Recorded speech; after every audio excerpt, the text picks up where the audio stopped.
Hello YouTube! Today in the Naughty Librarian we are doing the Shakespeare book tag.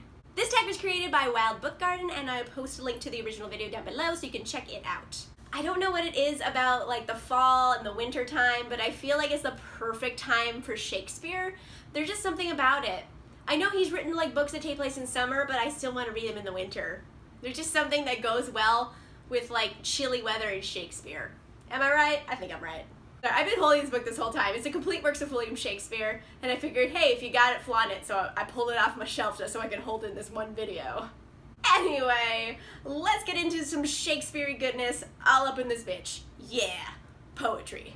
Usually I would try to memorize the questions. I didn't this time because they're very long questions, and I don't want to. Tough. I know they're Shakespeare, you should memorize them because they're like plays, but it's the internet, whatever.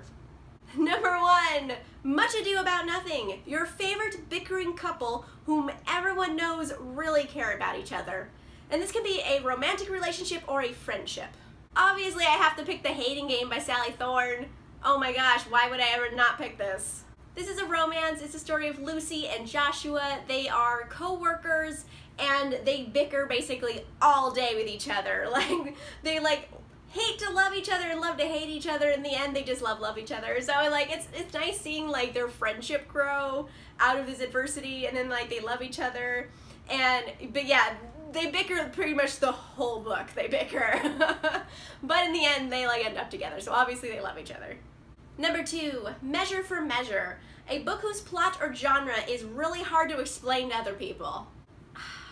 It's really hard to describe the plot of The Smoke Thieves by Sally Green, because it is told from 5 different perspectives.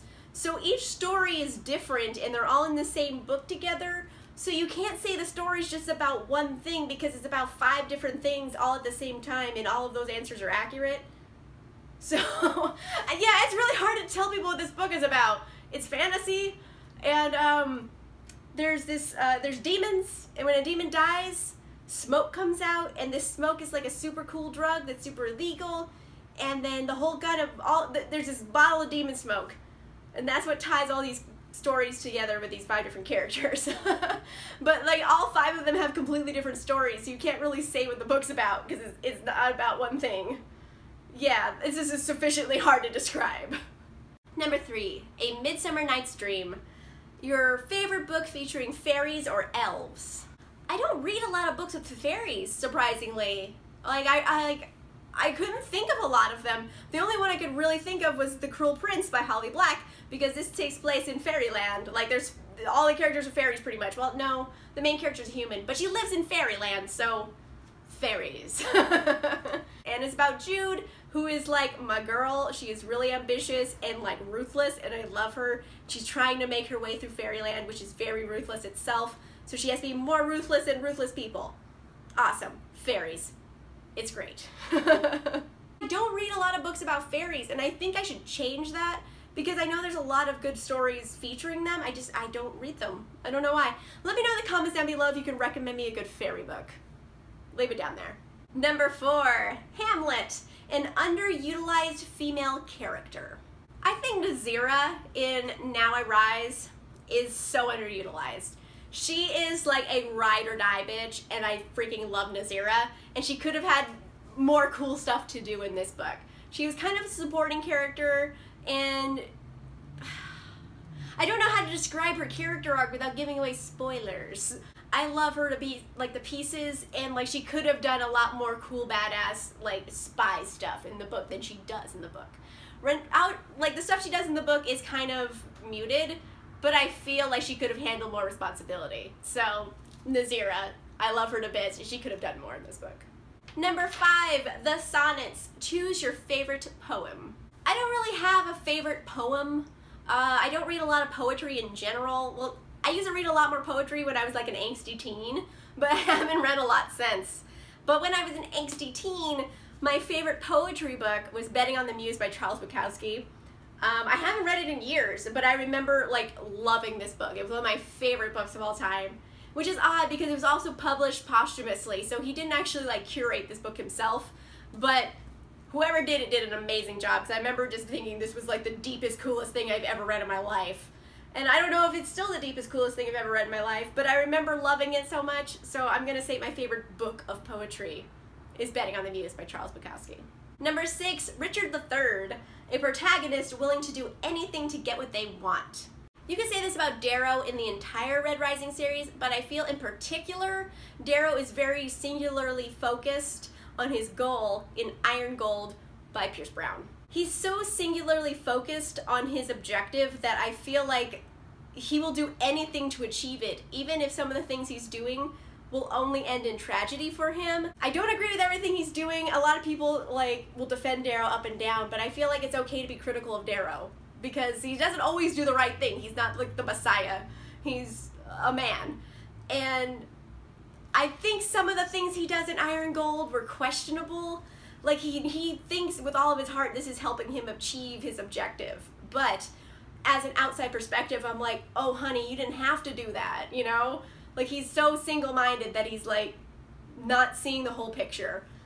I think some bad shit's gonna happen in Dark Age, the next book. Like, oh, it's gonna be dark, like the title suggests. Number 7, Antony and Cleopatra. Your favorite trope, bookish buzzword, historical figure, etc., for which you still haven't found the perfect book. Actually, I'm gonna say Antony and Cleopatra. I have not seen a retelling of that story ever.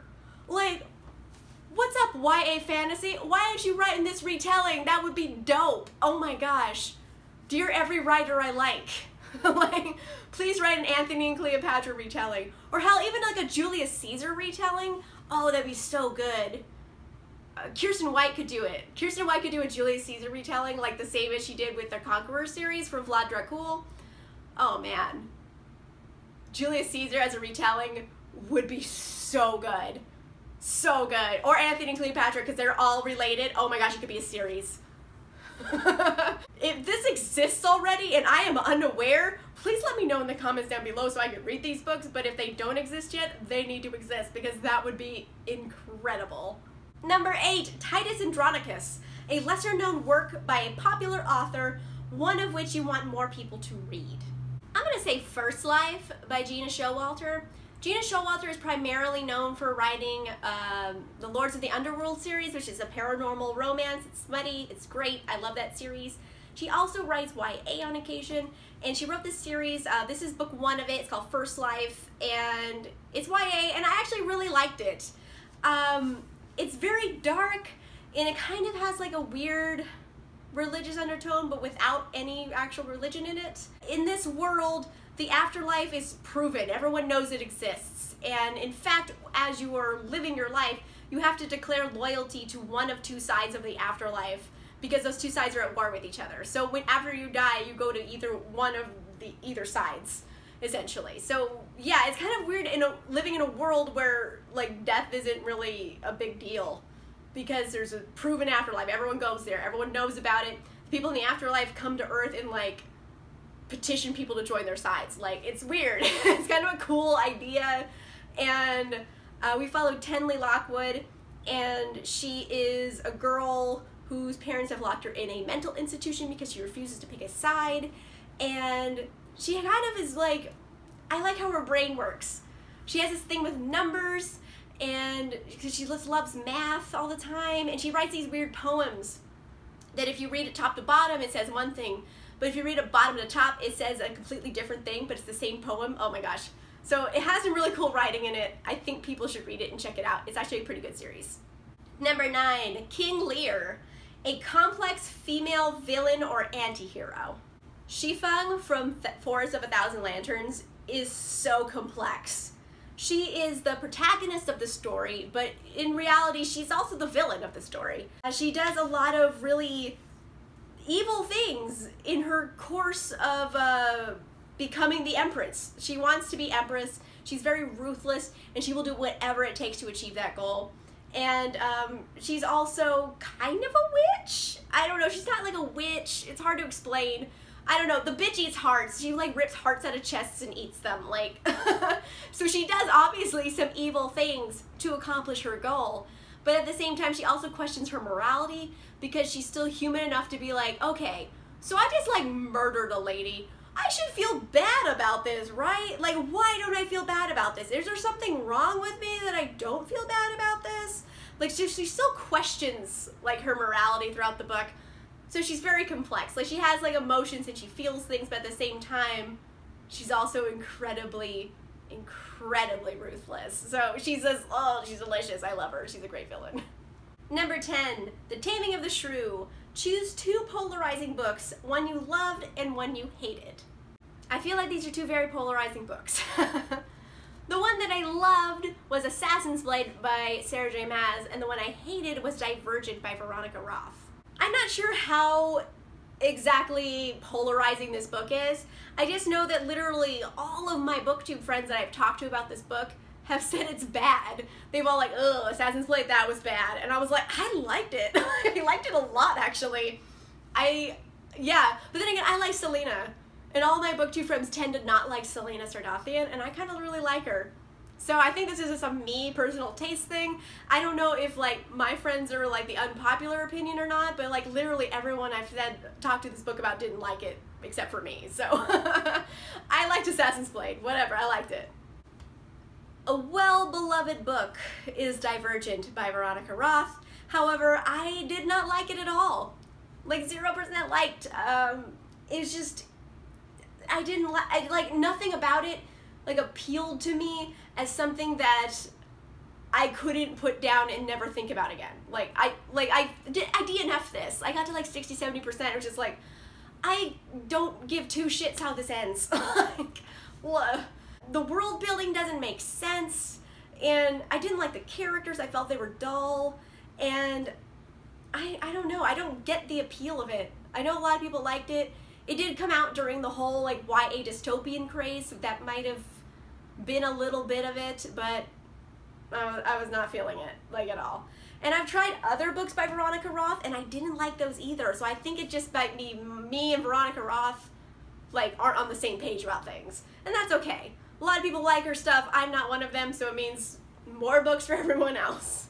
Number 11, Give Me Your Hands If We Be Friends. Tag some people. There's so many people I want to tag, and I know I've had this paper the whole time and I didn't write them down because I'm a monster. I don't know why I don't know. I'm just a monster. I can just like tag all the people I always tag. I know I've made a lot of new booktube friends though, so I kind of want to tag them too. So I'm gonna tag my like normal group, and if I tag extra people, I will tweet you, I will put you on Instagram, I will put you down below in the blurb, so you will know if you were tagged and I didn't say your name in this video. Shakespeare goes so good with wine. Like, it really does. I mean, think about all the characters in these books. They were drinking wine like all the time, so I feel like it's good to drink wine while you're thinking about these characters, because then you're in the same headspace. It was fun. I kind of like getting into all the Shakespeare-y goodness. I think they had some really good questions in this tag because they like made me think about some cool books and some cool prompts. So yeah, this was a fun one. I recommend doing it to all the people I'm about to tag. Let me know in the comments down below if you have a different answer to these questions. Let me know down below. Also, let me know the things I've asked during this video. I think I asked about fairy books, and I asked about something else that I can't remember right now. So yeah, leave those down below too. If you like this video, make sure you give it a like, and if you want to see more videos, make sure you subscribe. And I will see you guys soon. Bye! I don't know how to touch the camera when my hands are full.